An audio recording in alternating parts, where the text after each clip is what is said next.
അപ്പോൾ സമയം രാവിലെ 5:30 മണിയായിട്ടുണ്ടായി. ഞാൻ ഓൾറെഡി 3 മണിയായപ്പോൾ എഴുന്നേറ്റ്. കാരണം മോങ്കുട്ടി ഉറങ്ങിയിട്ടില്ലായിരുന്നു. അങ്ങനെ മോങ്കുട്ടിയുടെ ഡയപ്പറും കാര്യങ്ങളൊക്കെ ചേഞ്ച് ചെയ്ത്. അപ്പോൾ അമ്മ അടുക്കളയിൽ ജോലി ചെയ്യുന്നു. അപ്പോൾ ഞാൻ വിളിച്ചു ഓക്കെ ഞാനും കൂടെ കൂടാന്ന് വെച്ച് മോങ്കുട്ടിയുടെ ഫീഡൊക്കെ ചെയ്ത് മോങ്കുട്ടിയുടെ മക്കുവിനെ ഏൽപ്പിച്ചിട്ടാണ് ഞാൻ അടുക്കളയിൽ കയറിയത്. അപ്പോൾ ഞാൻ വെച്ച് രാവിലെ ദോശ ചൂടാണ്. അപ്പോൾ കുഞ്ഞു കുഞ്ഞു ദോശ ഇടുന്നത് തുമ്പിക്ക് പക്ഷേ അത് ചൂടോടെ ചുട്ട് കൊടുക്കണം. അപ്പോൾ തുമ്പി അത് കടിച്ചോണ്ടിരുന്നോളും.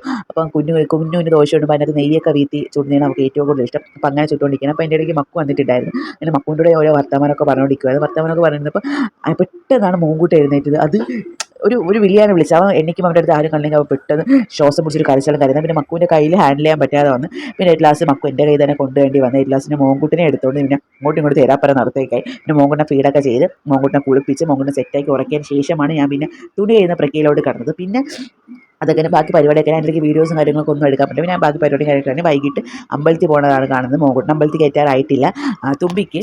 കാരണം വെച്ചാൽ തുമ്പിക്ക് തൈപ്പൂയത്തേന് കാവടിയുണ്ട്. അപ്പം മോങ്കുട്ടിനെ അമ്പലത്തിൽ കയറ്റാറായില്ല. അപ്പോൾ തൊട്ടടുത്തിന് മൂത്തേമ്മയുടെ വീട്ടിലുണ്ട്. മോങ്കുട്ടിനെ മൂത്തേമ്മയുടെ ഏൽപ്പിച്ചിട്ടാണ് നമ്മൾ ക്ഷേത്രത്തിലോട്ട് കയറുന്നത് തുമ്പിക്ക് കാപ്പിടാൻ വേണ്ടി. അപ്പോൾ ഇന്നത്തെ വീഡിയോ ഇത്രയുള്ളൂ. അടുത്ത വീഡിയോ ആയിട്ട് കാണാം.